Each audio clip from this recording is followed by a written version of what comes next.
Você está ouvindo Lambisgoia Cast.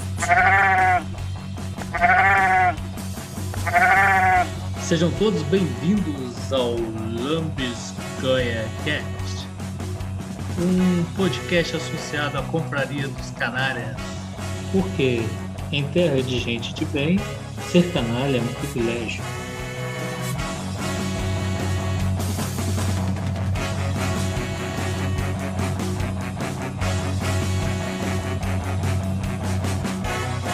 Hoje nós vamos falar de Batman 66. 66, um tapa na orelha. A quinta série chegou, vamos lá. Oba! Outro dia eu estava passeando na internet e vi uma enquete do canal Quatro Coisas que perguntava assim, qual é o Batman mais importante para você? E aí eu fiquei me perguntando, cara, o Batman não é, acho que nem para mim, eu acho que o Batman mais importante é o Batman do Adam West. Porque se não fosse ele, cara, eu acho que nada do que o Batman é hoje teria acontecido, cara. E aí eu pensei, putz, vamos falar do Adam West aí, do Burt Ward, da série do Batman da Fox dos anos 60 e da importância dele, o legado dele para a cultura pop, né, cara? E hoje é mais conhecido como o Batman 66. 66, um tapa na orelha. Bora falar do Batman 66. Um tapa na orelha. Porra! Eu fui Feita contratado só para falar isso. E os convidados são Drills, músico, direto de Brasília. E aí, Joá, estamos na cola do Batman aqui. Tá certo. E meu amigo Delfim, jornalista e ex-editor-chefe do Terra Zero, direto de Campinas. Além de ser o autor do logotipo da Confraria dos Canalhas. Né? Tem esse detalhe. Ah, foi ele! É ele. Eu perguntar para vocês, como é que vocês conheceram o Batman do Adam West? Vendo alguma reprise que passava na TV, nos idos dos anos 70, porque eu nasci nos anos 70, e eu já não lembro mais se eu assisti na Record, na Tupi ou na Gazeta, mas eram as TVs que pegavam em casa. Na minha casa, eu tive uma sorte que a minha infância, a gente não via muito a Globo, a gente via... Eu adorava ver Record, Tupi e Bandeirantes, e na Gazeta eu gostava de ver as séries que passavam à noite. Eu tenho quase certeza que foi na Gazeta, porque acho que alternava Batman com Monkeys. Então eu tive a chance de ver isso quando eu era criança, pela primeira vez, e depois das várias e várias reprises eu fui começando a acompanhar e montando o quebra-cabeças que era assistir os mais de 100 episódios do Batman do Adam West. Você viu mais de 100, cara? Que são 120 episódios, né? Que foram pro ar. Eu vi mais de 100 episódios, mas eu tenho certeza que eu não vi tudo. Inclusive, aquele filme horrendo dos anos 60, de 66. O famoso filme do Tubarão. Com bate-repelente. Ele mesmo. E aí, Drills, como é que você conheceu o Adam West e companhia? Me aconteceu, depois, esse dia que você comentou comigo, qual que era o Batman mais importante, né, que a gente estava conversando, eu fiquei com uma pulga atrás da orelha, que foi o seguinte, eu lembrava, assim, eu sempre, na minha cabeça, eu conheci o Batman com os quadrinhos do Danny O'Neill, né, que era o que publicava aqui na década de 70 e meu pai curtia quadrinhos. Meu pai comprava quadrinhos do Super-Homem, então tinha sempre Super-Homem lá em casa e, eventualmente, tinha uma historinha do Batman. Então, na minha cabeça, eu conheci o Batman assim. Mas eu comecei a pensar, eu fui tentar descobrir quando foi que eu assisti a série. E eu lembrava que eu tinha assistido ainda na TV em preto e branco. Olha só. Aí eu fiquei com aquilo. Eu fiquei com aquilo na cabeça. Eu também assisti em preto e branco. Parece que não crianças, mas existia uma época na vida da gente que existia TV a cor, mas era tão caro que todo mundo tinha uma TV preto e branco. Pois é, o Delfim. E aí teve um outro detalhe, isso eu estava até comentando hoje com o Yuri, meu filho, no almoço. Que meu pai era um cara meio desmiolado, né? Então a TV colorida lá em casa, ela foi uma das primeiras no bairro. Então a gente teve TV colorida quando começou a passar TV em cores no Brasil, ali. Uau!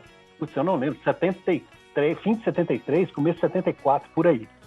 Eu lembro até que os programas da Globo, né, que passavam em cores, tinha uma florzinha assim no canto inferior direito da televisão para dizer, olha, se você tivesse a TV em cores, você estava vendo em cores. Mas o Batman, cara, eu vi em preto e branco. Aí eu comecei a pesquisar aqui, cara, o Batman ele passou em preto e branco na Bandeirantes em 72. Então, provavelmente foi aí que eu vi o Batman. Então, foi antes de eu começar a ler quadrinhos, porque em 72 eu não sabia ler ainda. Né? Então, provavelmente o Batman, a série do Batman, foi o que me introduziu no mundo do Batman. Apesar de eu lembrar, de eu sempre ver o Batman nas revistas em quadrinhos do meu pai, a minha entrada mesmo nesse mundo foi com a série. Lá em 72, na TV Bandeirantes, em preto e branco.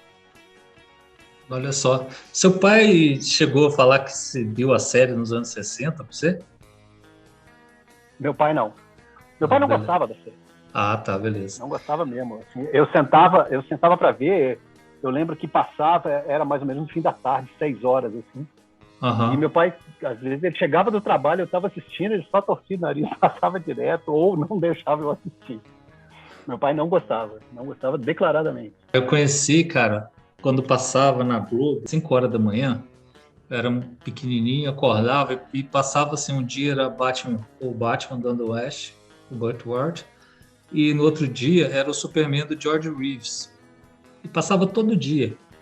E eu acordava todo dia ali, religiosamente, cedo, para assistir o negócio. Tanto que os únicos dias do ano que não passava era com o carnaval, cara. E eu odiava carnaval quando era criança, porque era o dia que não tinha Batman e Robin e o Super-Homem na televisão. E eu não sei se eu conheci o Batman, se foi pela série ou pelo desenho de Super Amigos. Isso para mim ainda eu não consigo datar qual dos dois veio primeiro. Apesar que, João, o desenho dos Super Amigos, o Batman que é representado lá, não é o Batman do que era retratado nos quadrinhos, que na época já era o Batman do Daniel New. É o Batman da série de 66. Então, de certa forma, o Batman dos Super Amigos é o Adam West, mesmo não sendo dublado por ele. Ele não tinha barriguinha, né? A pancinha não estava lá. É que o pessoal da Hanna-Barbera não ia deixar passar uma barriguinha, né? Eles eram heróis, afinal de contas. A série da Filmation, então, era eu não tenho certeza se era uma continuação da série, né? Para mim parecia muito, era a mesma vibe, tinha aquela coisa das armadilhas.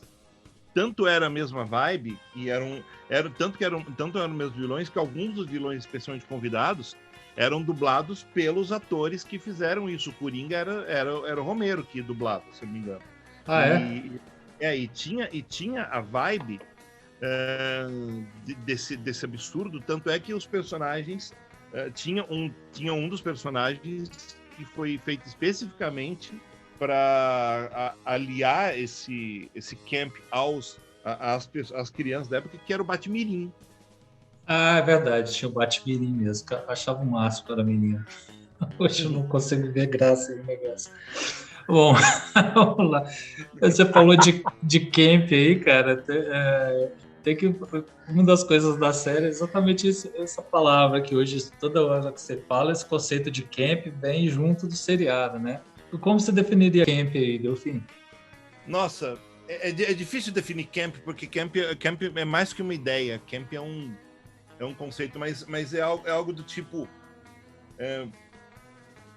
propositadamente brega, mas não é exatamente brega. Ele tira sarro de si mesmo propositadamente, sabe? Ele não se leva a sério. Uhum. Ele é algo... É mais ou menos isso. É difícil definir camp, cara. Eu sempre uso camp porque eu não acho uma palavra em português para definir.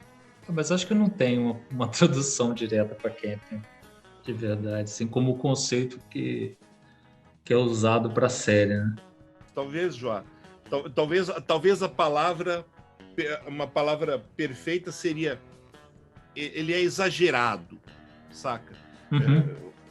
O Batman é um Batman com... Tudo é exagerado. Tipo, as lições de moral são exageradas. O heroísmo dele é exagerado. A infantilidade do Robin é exagerada. os vilões são exagerados, tudo é exagerado. Acho que é uma palavra melhor para definir, né? Mas navegando pelo conceito do cafona, saca? É isso. Acho que cafona cabe bem, né? Apesar Cafona que eu sempre Gostei de cafona. Eu sempre me refiro à série, hoje, né? Me refiro à série como galhofa.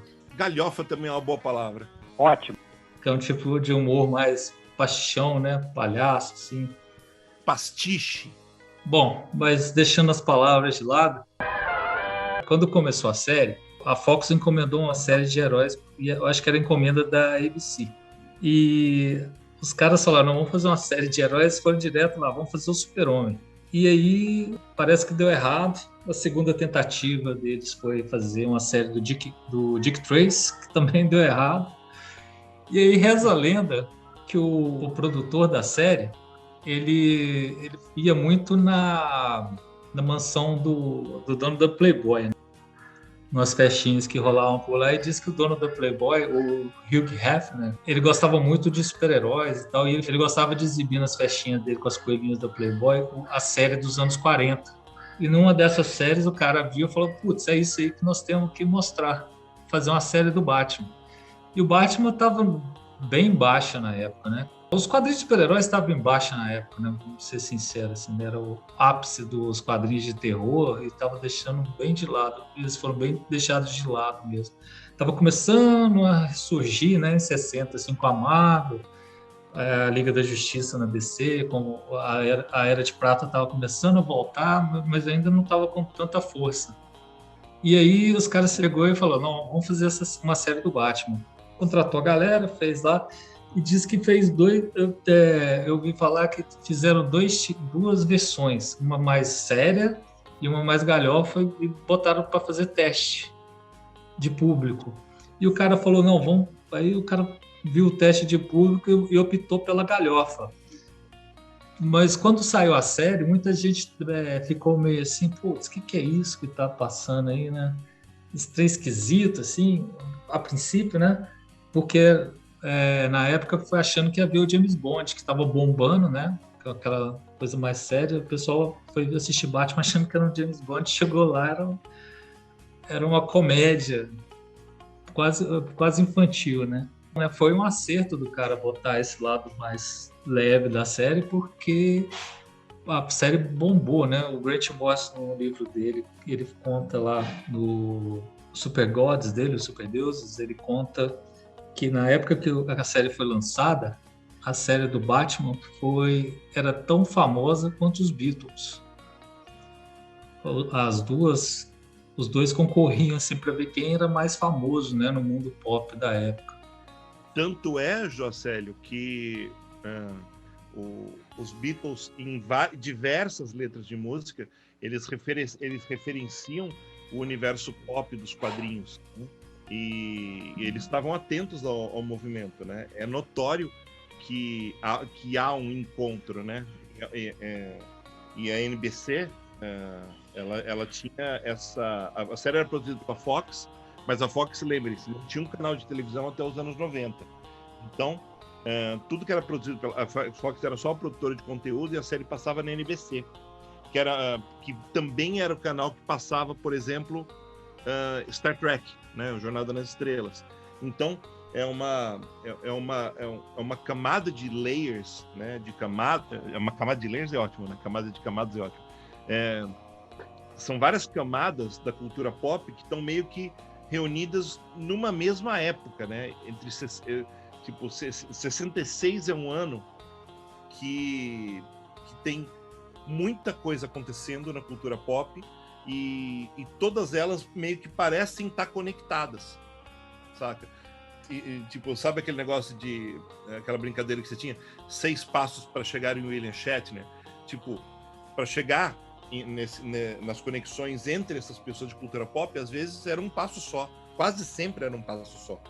Então, existia muita troca, muita referência, e as coisas pareciam estar conectadas naturalmente. Então o público percebia isso como parte de um não um evento, mas parte de algo, sabe? Parte de algo que estava acontecendo que era muito único, que estava acontecendo naquela época, especificamente naquela época, e que não aconteceria de novo por muito tempo. Bom, um dos aspectos que mostra que a série tinha muita fama, né? Era como era concorrido participar da série, né, cara? Você vê que já na série do Batman dos anos 60, você já tem muitos atores bons fazendo vilões, né, cara? Não só os vilões, né? Tipo, a briga não era só para os vilões. A briga também era pelas participações especiais, né? Tipo, muita gente famosa apareceu como personagem recorrente da série, né? Facilmente lembrando do Frank Gorshin, que era o Charada, a Julie Newmar, que fez a Mulher Gato por 2 temporadas, saca? O próprio Jorge Romero, mas tipo, grandes atores, músicos da época faziam participações especiais na série e era uma briga feia para que isso acontece. Quando a gente pensa que até um dos grandes nomes da música clássica da época, popularizadores da música clássica da época, que era o Liberace, fez parte da série, fica até assustado. Você sabia que o Vincent Price foi vilão da série, né? Então... Ele era o cabeça de ovo. Quando eu era criança, eu não reparei nisso. Mas, tipo, quando eu comecei a assistir os episódios, assim, querendo assistir, e eu me deparei com aquilo, eu juro pra você, eu fiquei muito assustado. Porque eu não imaginava em topar com Vincent Price na minha frente. Porque quando eu era criança, eu não sabia quem era quem, né? Pra mim tudo era muito maravilhoso, mesmo sendo preto e branco, né? E é lindo isso. É lindo isso. Sabe qual foi uma das primeiras coisas que a cabeça explodiu no mundo pop, assim, do mundo nerd pra mim? Foi quando eu descobri que o Coringa pintava o bigode, cara. Que o César Romero só aceitou fazer o papel do Coringa, né? Se ele não tirasse o bigode, porque ele era um galã de soap opera, né? Aquele galã latino, e ele passava a maquiagem em cima do bigode, cara. E quando eu era criança, eu nunca notei isso. No dia que falaram, cara, eu procurei de todo jeito uma imagem para tirar a prova. Cadê o bigode dele? Tava lá, cara. Não é possível que eu nunca vi esse bigode. E depois você fica ouvindo que a DC e a Warner gastaram milhões para tirar o bigode do Henry Cavill. É só pintar de branco. Caramba. Eu queria emendar aqui que tem aqueles episódios em que eles, né, recorrentemente eles estão subindo na corda, né, numa parede. Sim. Vira e mexe, alguém famoso abria a janela e encontrava com eles, né? Eu lembro aqui de um episódio que era o Jerry Lewis, né, que abria a janela enquanto eles estavam subindo, assim, mas várias o Sam Davis Jr. faziam uma pontinha. Sam Davis Jr. O Sam Davis Jr. e o Jerry Lewis talvez sejam os dois mais famosos de todos, né? Mas tipo, tinha muita gente da época que era muito legal, que participou da série. Por exemplo, tinha uma série chamada Guerra Sombra e Água Fresca, né? E tinha um coronel alemão, o vilão da série era um coronel alemão chamado Coronel Klink, né? E não só o ator, não foi o ator que fez o Coronel Klink que apareceu, foi o próprio Coronel Klink que apareceu. Então tipo, o único crossover oficial da série é com o Besouro Verde, né? Mas tipo, tem vários personagens de outras séries que apareceram no Batman. Então, tipo, o Batman tá conectado com, como eu disse antes, com um momento de cultura pop da televisão, né? Por isso que Batman é tão importante. O Batman 66. Eu tava vendo um videozinho na época que saiu o Batman do Tim Burton. Eles fizeram uma reunião do elenco, né? E o César Romero fala assim que ele leu o personagem e aceitou na hora. Eu falei, cara, cadê a história do bigode, pô? Conta aí. aí tem uma hora que acho que a Julie Newmar fala porque eles perguntam, vocês assistiram o filme? Ela fala, não, a gente não, mas eu li um artigo da Variety. Aí, e aí, o que eles falaram? Daí falou assim, o Coringa, disseram que o Coringa do Jack Nicholson é incrível. Aí o cara que fazia o pinguim da série falou, que terrível. Mas, tipo, o mais legal é você perceber que entre os vilões da série tem gente muito famosa, né? Tipo, tem uma das atrizes mais glamurosas da época, que era a Zaza Gabor, fez vilão na série. A Joan Collins, né, que foi uma das grandes atrizes dos anos 60 e 70, quando ela estava começando na televisão, ela, além de fazer aquele papel hiper especial no episódio mais lembrado do Jornada nas Estrelas, A Cidade à Beira da Eternidade, né, ela também foi vilã do Batman. Né? Então,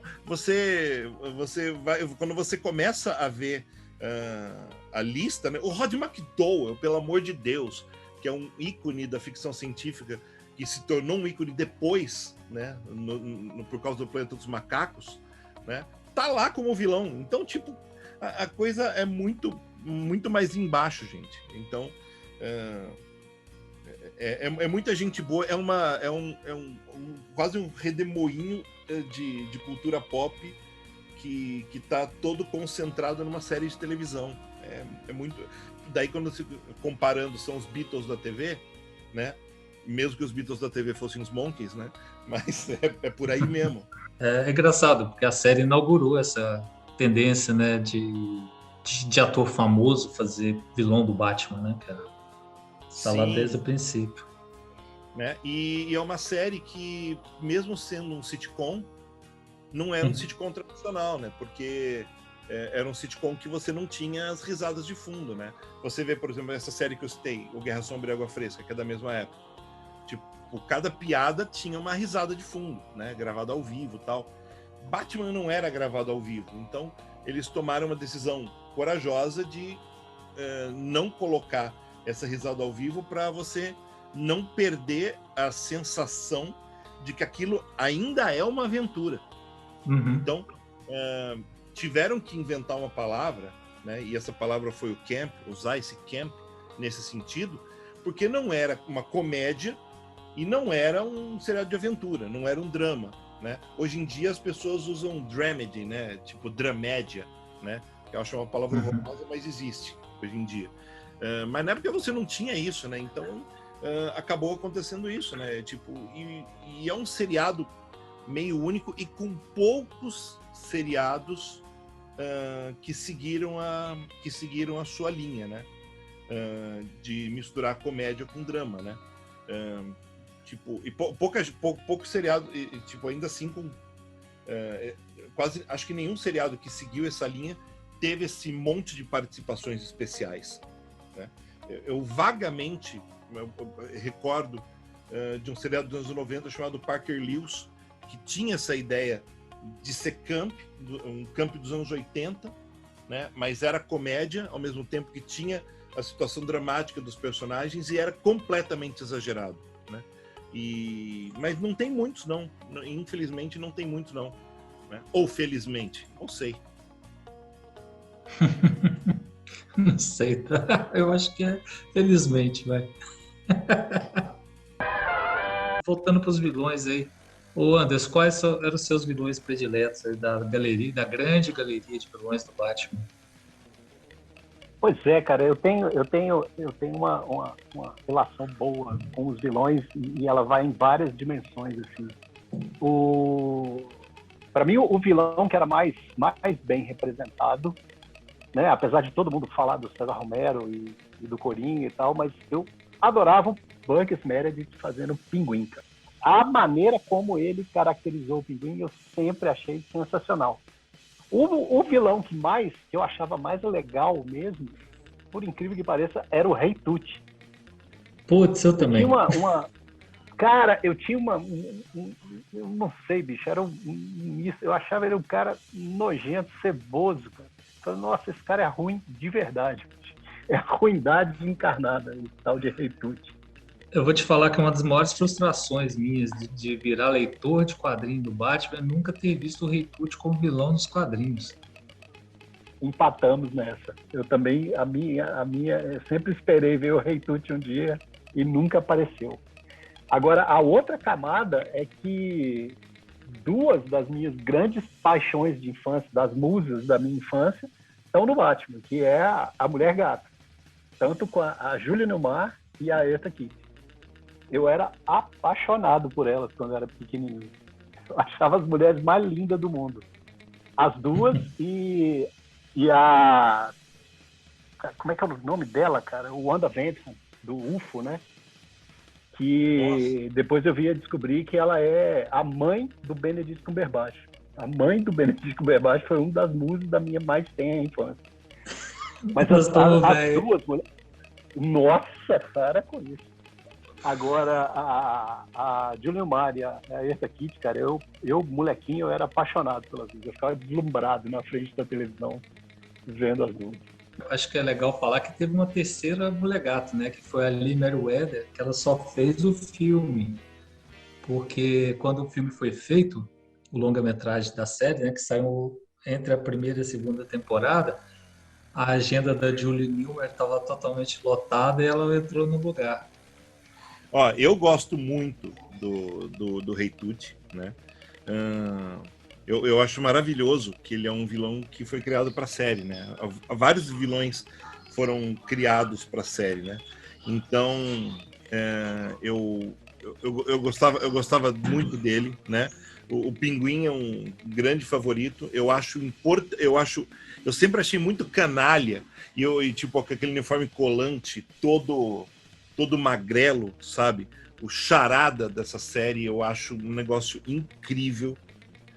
E a gente não pode deixar de admirar a escolha do Charada para a série do Charada, desculpa, do Coringa para ser um dos vilões da série, porque o Coringa era um vilão esquecido. O Coringa tinha morrido naquele primeiro gibi do Batman para nunca mais voltar. Eles resgataram o Coringa de lá, né? Então, tipo, se o Coringa é hoje o maior vilão do Batman, a gente tem que agradecer a série de 66, né? Então, só isso tornaria ele muito importante, sabe? E falando sobre mulheres inesquecíveis, cara, tipo, a vilã que veio se tornar a Minerva, né? Eu achava aquela mulher maravilhosa quando eu era criança. Inacreditável, sabe? E a personagem do Joan Collins, que é a sereia, né? Eu ficava embasbacado. Tipo, quando elas apareciam na tela, eu até me escondia atrás de uma almofada de tanta vergonha que eu tinha de ver uma pessoa tão bonita na minha frente. Sério. Era... tipo, eu tinha vergonha de olhar para aquilo e falar assim, nossa, mas é impossível existir uma mulher tão bonita desse jeito, né? Para as duas, confissões de adolescente, nem adolescente, eu tinha 6 anos de idade. É por aí mesmo, 6, 7 anos de idade. Ai, mas é isso, tipo, Burgess Meredith, não? Quem diria? E ele fez tanta coisa importante na vida, né? E a gente lembra dele com o Pinguim. Pois é, foi outra coisa que explodiu minha cabeça, foi quando eu descobri que ele era o treinador velhinho do Rock. Eu falei, putz, como é que eu nunca percebi isso? Mas uma pergunta para os dois. A gente está perto aí Perto não, ainda falta um pouquinho para o lançamento do The Batman, né? Que vai trazer uma nova versão do Charada. Então a gente ainda não sabe, mas a versão do Frank Gorshin da série, porque na série também teve dois charadas, né? O outro charada quem fez foi que era o mesmo cara que fazia o Gomes Adams, da família Adams da época. Tanto que tinha até o bigodinho. Não sei se é o John Astin. É o John Astin, sim. É o John Astin, né? Mas para vocês o charada do Frank Gorshin ainda é o charada definitivo? Eu acho. Sinceramente, eu acho. Né? E o Charada, o Charada ele tá no episódio piloto do Batman, né? Sim. E por estar no primeiro episódio, ele se tornou um personagem tão popular, mas tão popular, que o Gorshin subiu a cabeça dele, né? E o Gorshin resolveu pedir uma grana imensa para poder continuar no seriado na segunda temporada. E não deram, né? E daí rolou dele ser substituído pelo John Astin, né? E não foi uma troca que agradou ao público, né? Tanto é que na terceira temporada, para um último episódio, especialmente contratado, ele voltou, né? E então para mim ele é definitivo, sim, né? Porque quem seria o outro Charada além desses dois? O Jim Carrey? Não, obrigado. O Gorshin é o Charada. Na minha cabeça não tem outro. Eu acho que desde o visual, postura, a voz, tudo, quando eu penso no Charada, eu penso nele. Não tem dúvida. Nas histórias em quadrinhos, geralmente, quando desenham o Charada, desenham ele também, né, cara? Ele foi tão marcante que até nisso ele marcou o personagem, né? Que a galera desenha, eu sempre me remete a ele, assim, quando eu vejo as histórias em quadrinhos, de tão forte que foi o personagem dele. E eu lembro que quando eu era menino, era um dos meus personagens prediletos. E só uma curiosidade, assim, que eu estava falando do Rei Tut, né? Quando fez a série animada do Batman, o Paul Dini conta que numa entrevista que o Max Zeus tá ali como se fosse o Rei Tut. Eles não usaram o Rei Tut porque eles não sabiam se tinham o direito do personagem. Aí eles criaram o Max Zeus, né? Para colocar no lugar, porque eles queriam botar o Rei Tut, mas não podiam. Essa é nova. Mas parece que existe algumas aparições do Rei Tut na DC, assim, mas isso foi muito esporádico e raramente, assim, se bobear até mais recente. Que essa questão dos direitos, até vou entrar nisso um pouquinho agora, que sempre foi meio complicado, porque tanto que vai responder a pergunta de muita gente que talvez não saiba, não há séries do Batman na TV, por um motivo muito simples. A Warner não é dona dos direitos de série de TV do Batman, porque eles venderam, aparentemente, ad perpétuum para a Fox na década de 60. E tanto que a série Gotham, que era passada, aqui passava na Warner, né? Warner, no canal a cabo da Warner, mas lá nos Estados Unidos ela ia para a Fox. Essa série foi um acordo, parece que a DC Warner fez com a Fox para poder voltar a trabalhar com o Batman 66 em outras mídias e tal. Em troca disso, eles deixaram a Fox produzir esse seriado do Batman que virou Gotham, que também não tinha o Batman, pode-se dizer, né?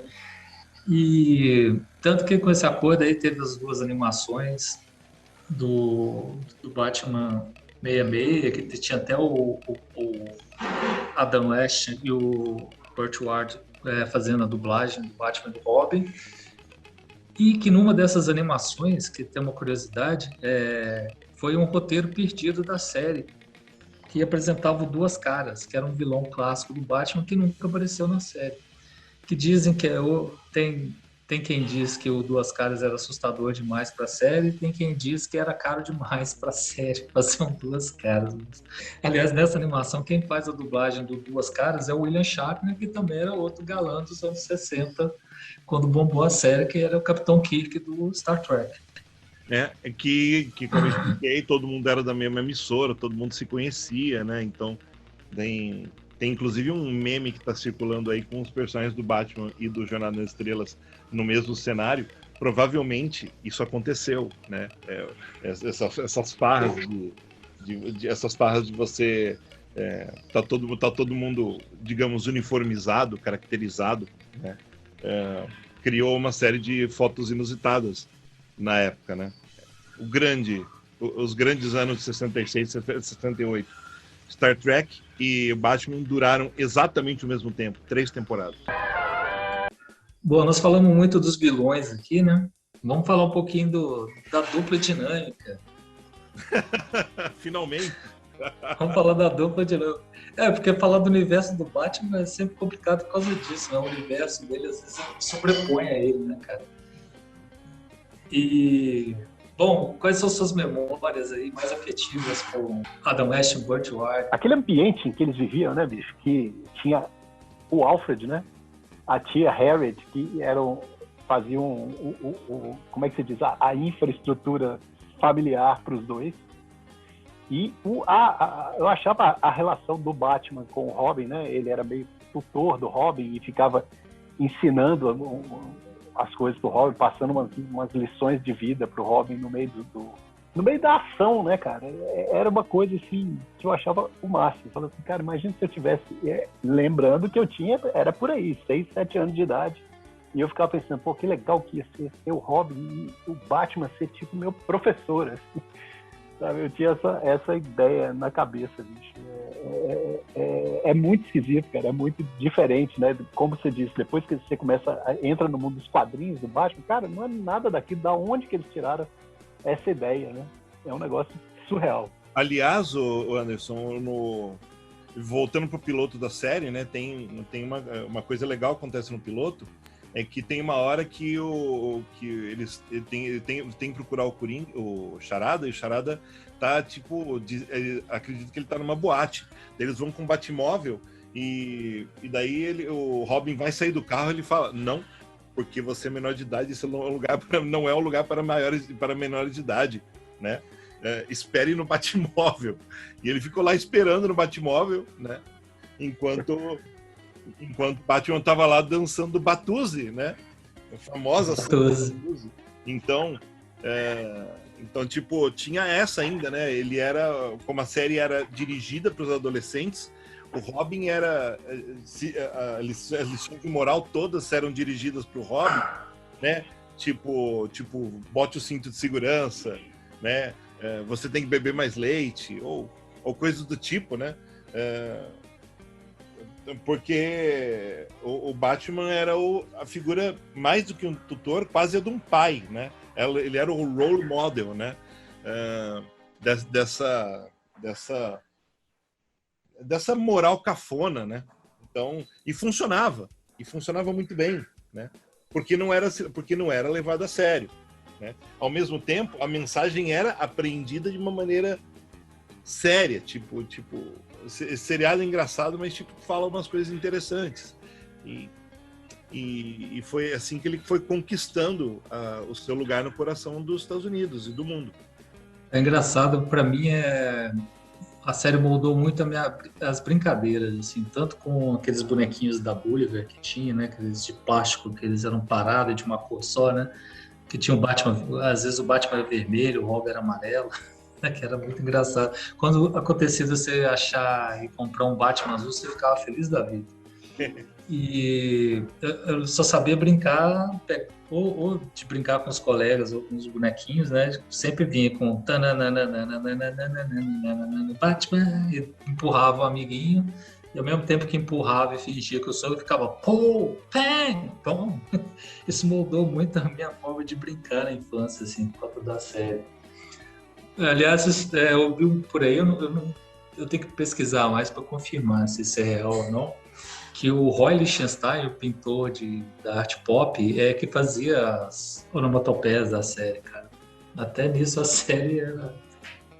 Isso, se for verdade, eu não sabia, cara.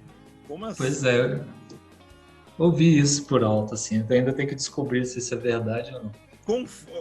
Eu já ouvi isso também, nunca confirmei. Jamais ouvi isso. Eu acredito que seja uma lenda urbana. Eu acredito que isso não é verdade, mas... É uma história bonitinha. É uma história bonitinha, né? Uma coisa que a gente pode sim afirmar sobre as onomatopeias é que elas estavam lá para simular os quadrinhos, né? Para simular os socos dos quadrinhos, né? Então... Tanto que no começo, elas não eram... elas não ficavam, por exemplo, a cena acontecendo e aparecia com a cena continuando, né? Apareciam umas coisas estáticas, que nem se fosse um quadrinho mesmo, só com a onomatopeia, e depois continuava a cena, né? Depois eles viram que funcionava, eles foram integrando cada vez mais as cenas, né? E criando algumas onomatopeias específicas para determinados golpes e para determinados personagens, e foi ficando muito muito bacana. É um ideário visual muito rico e uma ideia muito rica. Podemos dizer que a série do Batman popularizou a ideia de onomatopeia visual. Ao contrário de vocês dois, né, que falaram que eram loucos com a Mulher Gato, a personagem que eu era apaixonado era a Batgirl. Tá. Eu achava ela massa, aquele colante lilás dela. Putz, eu achava massa. Eu achava ela formada com o cabelo ruivo. É muito mais interessante, né? O cabelo ruivo da peruca que ela usava. Sim. E você sabia que quando o Bill Dozer falou, vou botar a Batgirl na série, o Julie Schwartz correu e soltou no quadrinho primeiro. Vocês já ouviram essa história? E aí... Essa eu nunca tinha ouvido. O Bill Dozer tem crédito como criador dela, no quadrinho. Mas o Julie Schwartz correu para soltar primeiro, cara. Yvonne Craig, né? A nossa eterna Batgirl, né? Que a Alicia Silverstone, infelizmente, não é Batgirl de referência para ninguém, nem para ela mesma, eu acho. E a Yvonne Craig, ela foi adicionada à série e foi talvez um dos primeiros protagonistas heróicos femininos da história, né? Se não foi o primeiro, né? Ela era co-protagonista, eu sei, mas tipo, o fato de existir um personagem como a Barbara Gordon na televisão, acho que foi uma coisa interessantíssima. Eu fiquei sabendo também, recentemente, pesquisando, ouvindo coisas por aqui, pro podcast, que o produtor do Batman, né, que era o Will Dozer, ele também era produtor da série do Besouro Verde, que passava na Fox também.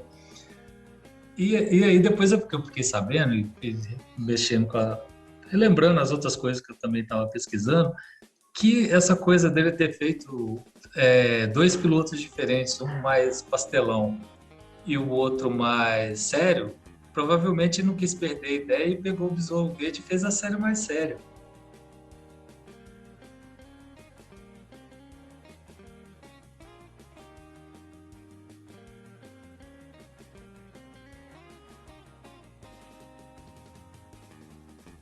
Exato. Né? Exatamente. Né? E para quem não conhece Besouro Verde, né? Eu lembro, eu assistia quando era menino também. Eu vi alguns episódios, além do crossover, que eu achava o máximo. Que você pode procurar aí no YouTube, aí, se você nunca viu, você coloca lá Bruce Lee e Batman, porque o Kato, que era o ajudante do Besouro Verde, era nada mais nada menos que o Bruce Lee, que foi o primeiro grande papel dele nos Estados Unidos, né? Ele já era famoso em Hong Kong, mas chegou nos Estados Unidos pela TV. Vocês lembram do Besouro Verde também? Claro, pelo amor de Deus, né?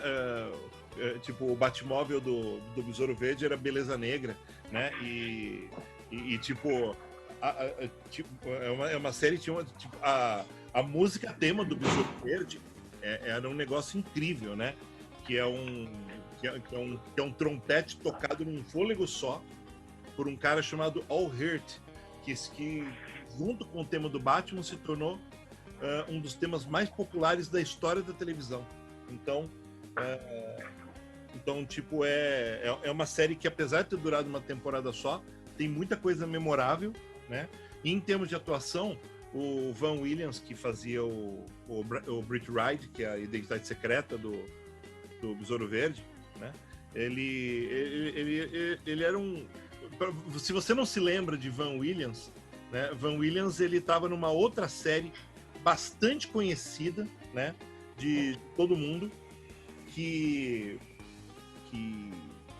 gosta de televisão, né? Que era uma série de detetive chamada Bourbon Street Beat, e que foi muito famosa nos Estados Unidos, mesmo durando uma temporada só. E daí, quando ele foi convidado para fazer o Besouro Verde, ele falou assim, é a chance de conquistar as pessoas, né? Mas só que daí ele sofreu essa maldição dos super-heróis da época, né? Quem fazia o papel de super-herói não era cotado para nada mais sério. aconteceu com o Adam West. O Adam West, depois da série do Batman, ele foi cotado para ser James Bond, né? E ele para substituir o Sean Connery. E ele não foi aceito nem para os testes finais, porque o produtor da série de James Bond, de série de filmes, aquele Brócoli que aparece sempre naqueles créditos, né? Que horrível um cara chamar Brócoli, mas é verdade. E ele disse, não, ninguém mais vai levar o James Bond a sério se o Adam West for o James Bond, né? Então, ser um super-herói na época, campeão ou não, tinha dessas, né? Então... Mas não precisa ser camp, né? Você vê o Christopher Reeve também depois fez o Superman e praticamente nunca mais fez nada depois, né? Não, Christopher Reeve até fez algumas coisas interessantes, né? O George Reeves que foi uma grande maldição, né? O Christopher Reeve, ele ainda fez em algum lugar do passado, né? O filme concorreu a Oscar, né? Então, ele ainda tinha uma pinta de galã e tal, e fez alguns papéis interessantes, né? Agora havia uma maldição, aliás, ainda existe, né? Muitos poucos atores que fazem papéis super-heróicos, quando saem da série, conseguem fazer alguma outra coisa maior. E às vezes eles são mortos pela própria boca, né? Vide o caso recente do Jim Kane, que era o super-homem das aventuras de Lois e Clark, que apesar de ter sido escalado para a série da Supergirl no começo, suas visões trumpistas da vida acabaram de vez com a carreira dele. Então, a maldição continua por aí, tá rodando, né? Outro elemento importante assim da série, assim, que é o Batmóvel, que é um verdadeiro fetiche, né? A gente tem dois camaradas aqui no chat hoje que eu sei que adora carro, adora corrida e provavelmente adora o Batmóvel também. Sim. E o Batmóvel ganha uma importância na série inacreditável, porque o Batmóvel, a gente vê os apetrechos funcionando, né? E tipo, o Batmóvel tem até controle remoto, né? O carro dirige sozinho, e ele é modernoso, e tipo aquela labareda que sai do fundo, tipo, ele é um carro muito rápido, né? Aquelas cenas dele da saída do Batmóvel pelos subterrâneos da mansão Wayne, abaixando aquela placa, o carro indo muito rápido, que é só uma cena acelerada, mas quando você é criança, você vê, nossa, como aquilo é rápido, eu queria ter um Batmóvel, né? E é muito modernoso o carro. Então, o design dos Batmóveis foram se aprimorando a partir também da série, né? Os apetrechos do Batman, na real, começam a ser pensados a partir da série, porque a série, os lados camp da série, bregas, é que o Batman tinha apetrecho para tudo, né? Por exemplo, de onde é que o Batman tirou aquele bate-escudo? Até hoje persiste a dúvida, né? Se vocês não sabem do que eu tô falando, Google nisso, né? Porque o Batman tira um escudo do cu, né? Esse é o único lugar de onde ele poderia ter tirado um escudo, né? E tipo, o bate repelente de tubarões, e os bate tudo, e tudo era bate tudo, né? Tanto que gerou uma piada nos gibis recentes, né? Ele tava precisando de uma bateria de celular, né? E ele pegou no cinto de utilidade e disse assim, eu chamo isso de battery, né? De bateria. Então, é uma piada recorrente, tudo era o bate tudo, né? Então, cinto de utilidades, os apetrechos, o bate-computador se torna muito importante, né? Ele é estabelecido na série do jeito que ele é, e depois as séries animadas, principalmente a série de 77 da Filmation, ela dá ao bate-computador um status incrível, né? De resolução de críveis. O bate-computador passa a ser um computador senciente, né? que é um computador que dialoga com o Batman. Ele é quase um personagem. Né? Ele quase não, ele é um personagem, se torna um personagem. É muito legal isso. Então, e tudo que rodeia as transformações do Batman, né? Tipo, como que o Batman troca de roupa, né? Resolver um problema lindo, né? Você não precisa mostrar. Tipo, eles descem nos bate-postes e pronto, né? Você não vê eles se trocando, mas você sabe, tipo, é mágico, né? Eles descem e caem transformados. Para uma criança que está vendo, para uma jovem mente que está vendo aquilo, é fabuloso, né? É a passagem para um outro mundo, os bate-postes, né? É quase a Alice caindo no buraco. Uhum. Então, tem muita coisa na mitologia da série que se torna muito importante, né? O bate-fone, que é o contato dele com o comissário Gordon, o bate-sinal, que é estabelecido na série também. Então, é muita coisa muito bacana, né? Que a série traz de importante para os personagens e para a mitologia dos personagens, né? Esses elementos são muito interessantes. Ô Anderson, o Batmóvel da série dos anos 60 ainda é seu predileto ou você tem outro que você goste mais? Cara, eu não me curei do Batmóvel, né? Depois da infância. O Batmóvel foi uma coisa que eu tinha, né? Eu lembro que eu ganhei um Batmóvel da Gulliver, né? Que tinha... Ele era grandão, assim, de plástico injetado. Era bem capenga, mas era igualzinho do filme, né? Tinha um problema que o Batman e o Robin, você não podia tirar eles do Batmóvel. Se você tirasse, eles não tinham perna, né? Era só um tronco, assim.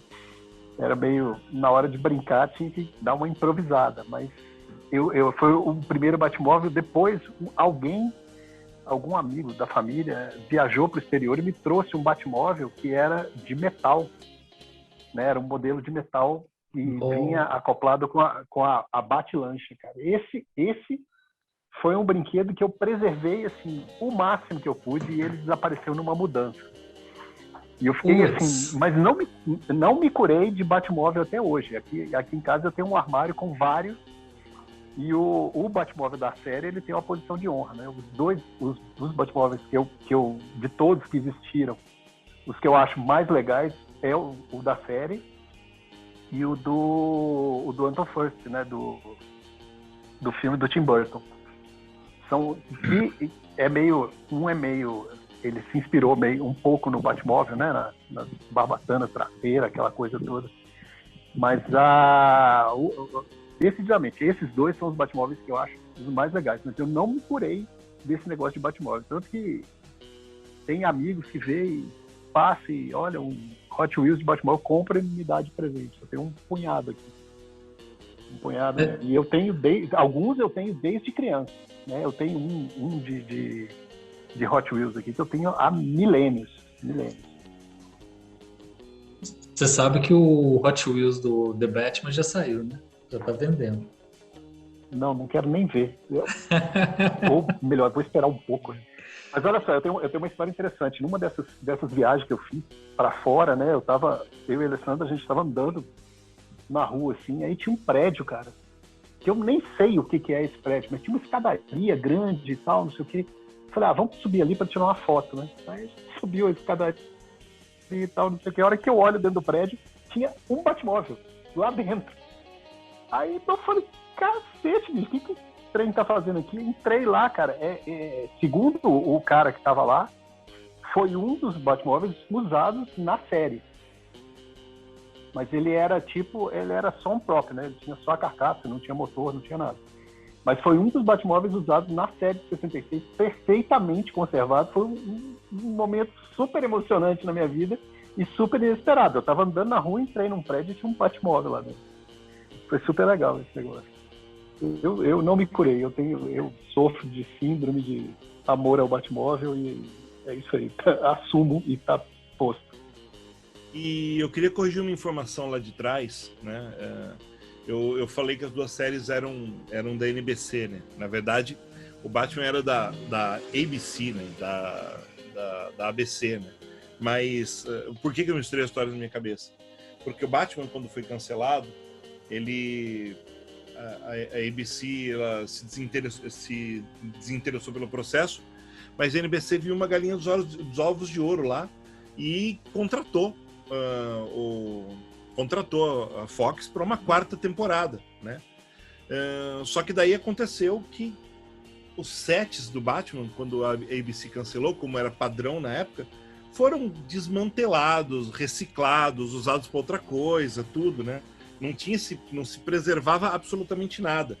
E daí a NBC dropou o projeto, né? Então veio daí a minha confusão, né? E é uma coisa que só lembrei agora, né?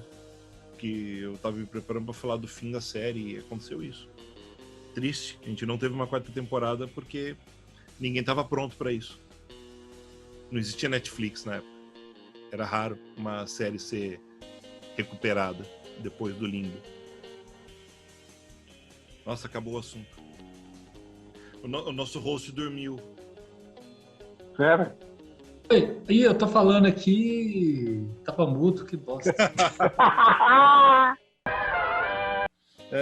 Todo esse universo, inclusive os vilões recorrentes e o Batman e o Robin e todos os personagens acabaram sendo marcados de modo tão rico que eles acabaram gerando uma sequela em quadrinhos, né? Que é a série chamada Batman 66. E começa com uma história curta do Batman desenhada e escrita pelo Mike Allred, né? Para uma série da DC chamada Solo. E desculpa, Batman Preto e Branco. E a partir dessa série, tipo, eles veem que há potencial para o personagem de 66 fazer parte do que seria considerado no passado um Elseworld, né? Um túnel do tempo, como se dizia antigamente no Brasil. E as séries do Batman 66 permitiram coisas muito interessantes, como, por exemplo, a revisitação de uma história escrita. Talvez a coisa mais importante é a revisitação de uma história planejada para série de TV, do Duas Caras, que nunca aconteceu, que foi escrita pelo Harlan Ellison, o grande nome da ficção científica. A série também introduz conceitos como a Arlequina, o Asilo Arkham. Uhum. Exatamente, muita coisa. E o Bane. Muita coisa foi incorporada ao universo 66, muita coisa legal, e dentro desse aspecto camp, né? Tipo, a Arlequina não é exatamente a Arlequina que a gente conhece, o Bane não é exatamente o Bane que a gente conhece, mas tornam-se coisas interessantíssimas pra gente observar dentro desse universo. E é um gibi para você correr atrás. Várias edições já foram publicadas pela Panini no Brasil. E sobre os quadrinhos aí, que o Teofim comentou, né? Não comentou uma coisa que é um encontro que muita gente gostaria de ter visto, que nos quadrinhos teve o encontro do Adam West com o Batman e a Linda Carter com a Mulher Maravilha, né? Eles fizeram uma minissérie com os dois encontrando também, que eu acho uma coisa que deve ser citada. Porque a série tem uma diferença de 11 anos, né? Bom. E quando a Mulher Maravilha estava no ar, o Adam West e o Burt Ward também estavam no ar, só que da forma animada, né? Aquilo que vocês comentaram, que o Jó comentou sobre a dublagem, né? A dublagem da série da Filmation, pelo menos da série mais conhecida, que é New Adventures of Batman, né, que é no Brasil Novas Aventuras de Batman e Robin. Essa série foi dublada originalmente pelo Adam West e pelo Burt Ward, com alguns vilões fazendo o papel que eles faziam na série também. Então eles estavam no ar ao mesmo tempo, só que eles não eram mais os jovenzinhos que eles eram antes, né? Então a aparição deles em tela, vestido com os personagens, parecia algo um tanto quanto ridículo para a época, e isso nunca se materializou. Uma das coisas que é inegável para essa série é que ela deixou um grande legado, né? Anderson, que você gostaria de falar aí do legado da série? Cara, aí eu vou voltar naquele papo que a gente teve, né? De o Batman 66 foi o Batman mais importante, né? a gente vai conversando aqui e vendo assim o tanto de gente importante, né? Atores de renome que participaram da série, tanto como personagens quanto fazendo pontinhas, o movimento que tinha, né, nessa época. Foi um turbilhão mesmo. Então, eu não vivi nessa época, né? A série de 66, foi antes de eu nascer. Mas, cara, o impacto que a gente vê, né, que está documentado, o impacto que teve essa série foi um negócio incomensurável, né? Não tem, como o Delfim disse, né, eram os Beatles e o Batman. Era uma coisa, foi é um turbilhão mesmo, né, que tomou a cultura pop. E eu acho assim, pelas características, né, de ser essa comédia camp, né, cara, essa aventura é tudo muito engraçado, é tudo muito ridículo, muito exagerado, mas a série vive até hoje, cara. Ela tá passando hoje, eu acho que é na TV Brasil, e eu faço parte de um grupo que fala, né, de séries antigas, etc e tal. Tem muita gente muito mais nova que eu que assiste a série ferrenhamente, né, segue e assiste todos os episódios e comenta e gosta. Então, assim, cara, nós estamos quantos anos depois, 55 anos depois, a série ainda movimenta, as pessoas ainda gostam. E realmente foi o que moveu o Batman. Aquele negócio que eu falei no começo, né, que na minha cabeça eu entrei no mundo do Batman pelo Danny O'Neill, mas não foi, cara. Eu entrei no mundo do Batman foi pela série, né? Meu pai tinha os quadrinhos, eu sabia da existência do Batman, mas foi assistindo a série que eu entrei nesse mundo, e eu acredito que muita gente entrou nesse mundo. E como ela está sendo sempre repetida, né? Tem muita criança que vê aquilo e assiste, gosta e se interessa. Eu acho que ainda tem isso, né? O Batman não seria o que é hoje, né? E vamos pensar aí dos heróis de mais destaque em cinema, em quadrinho mesmo. Quanta gente boa escreveu o Batman, né? Nessas séries Elseworlds e todas as ramificações que se abriram. O Batman não seria isso. O Batman não seria isso se não fosse a série de 66. Eu não tenho dúvida. O legado é esse. O legado é o que o Batman é hoje. E aí, Delfim, suas considerações sobre o legado do Batman? Tava no mudo, me desculpa. Tá. A série de TV do Batman, ela é fundamental para a sobrevivência do Batman como produto de mídia, né? Porque quando a série foi cancelada, começaram assim, o mesmo fenômeno que aconteceu de popularização do Jornada nas Estrelas, aconteceu com o Batman. Ele começou a ser passado via syndication nos Estados Unidos e em outros países a exaustão, né? Aqui no Brasil passou por quase todos os canais, né? Acho que o canal que está passando hoje é Rede Brasil, não TV Brasil. E são diferentes, né? Apesar de parecer, mas não é. E esse fenômeno de popularização não ajudou nos quadrinhos, em princípio. Ao contrário, ajudou a afundar o Batman, porque o Batman dos quadrinhos se tornou um Batman camp e menos detetivesco, né? E mais farsesco.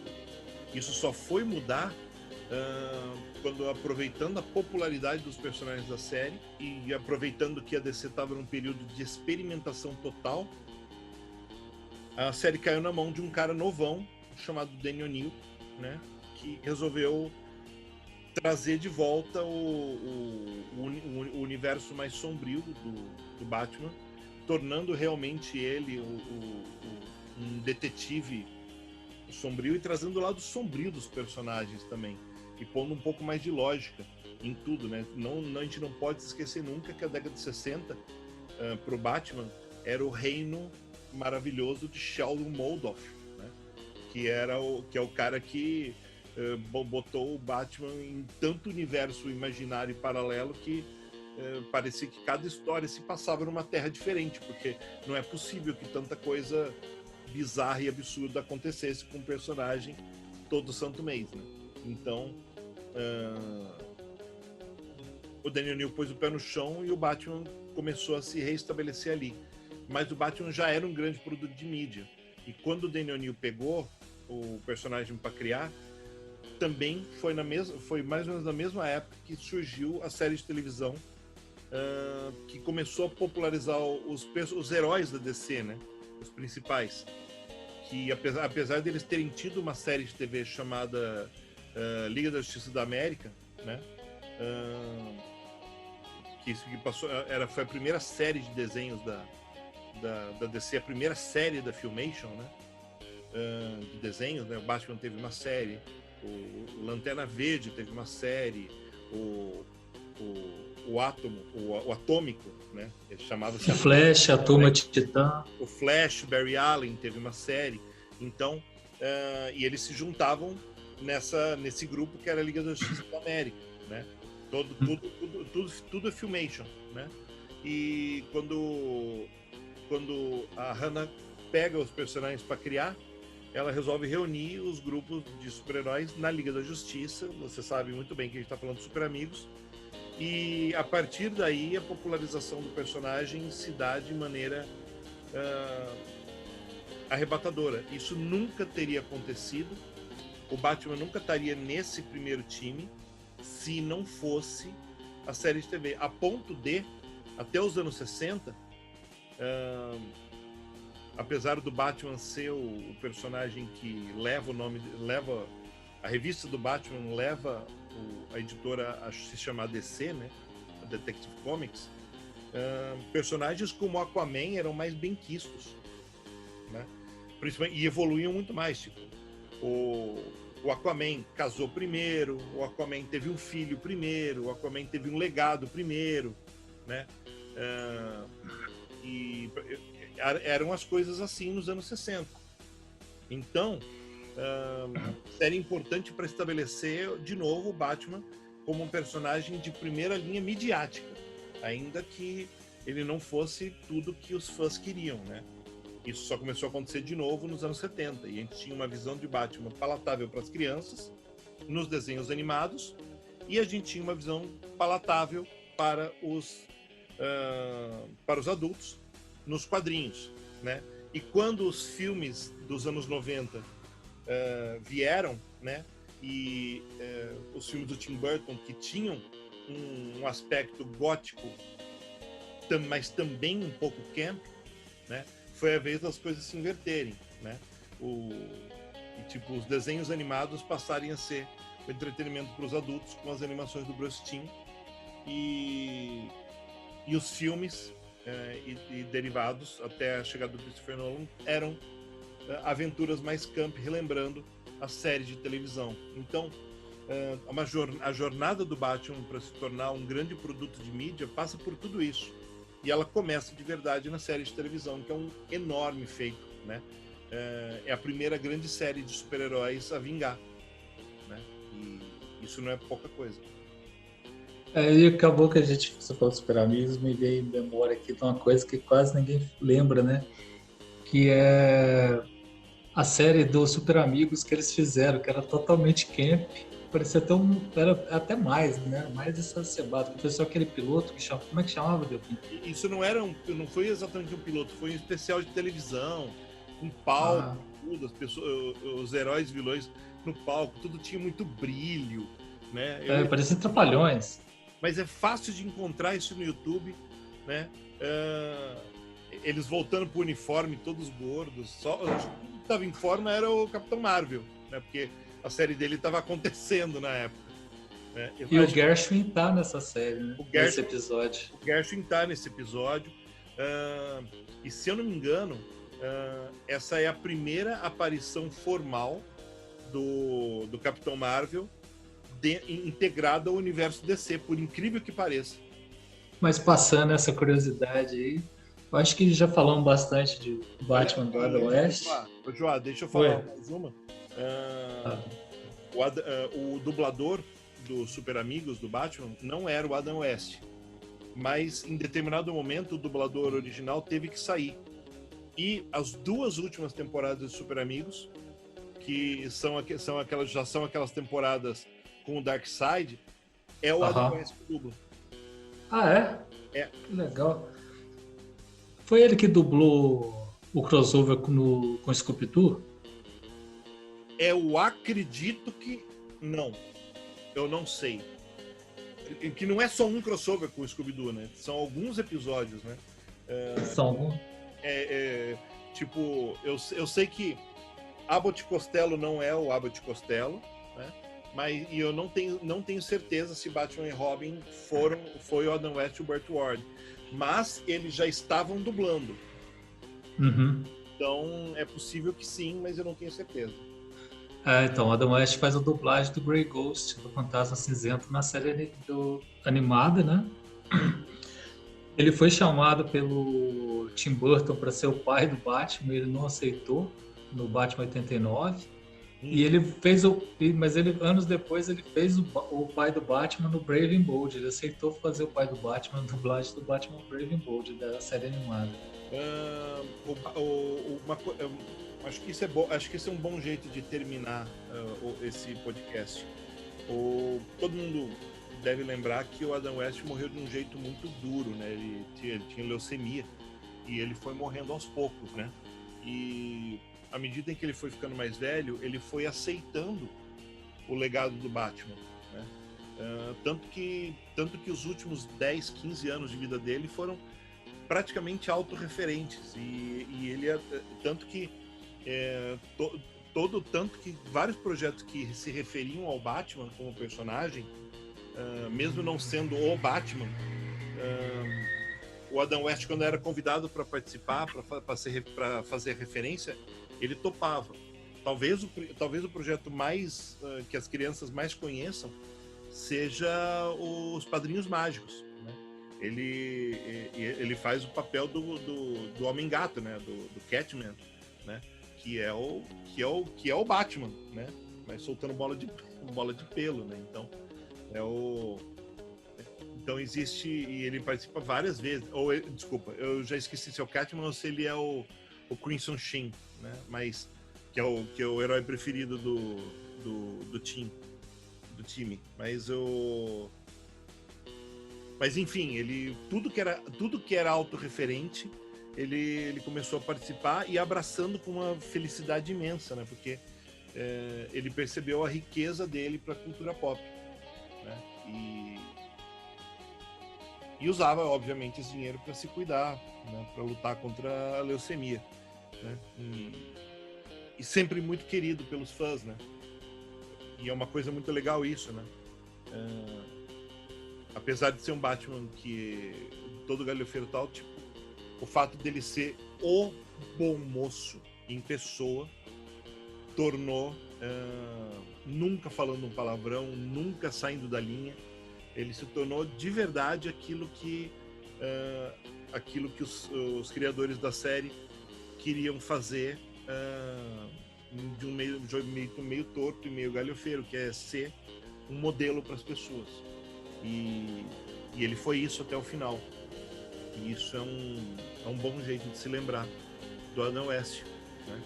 Quando ele morreu foi uma comoção mundial. De verdade. Pois é. Então, o Burt Ward segue vivo e aparecendo na série do Flash, né? Exatamente. Fazendo pontinha na série do Flash. Ele apareceu no crossover da Crise nas Infinitas Terras, na Terra 66. Tá.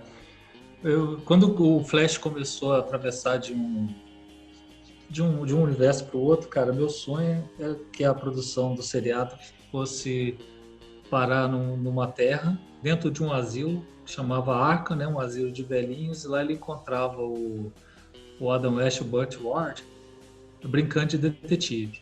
Para mim ia ser sensacional. Mas eu acho que é isso, gente. Obrigado aí, Delfim. Valeu, sempre bom estar presente aqui na Confraria dos Canalhas, lugarzinho, cantinho mineiro que eu gosto tanto. Valeu, Anderson. Canalice está no sangue, né, bicho? Vamos estar aqui várias vezes.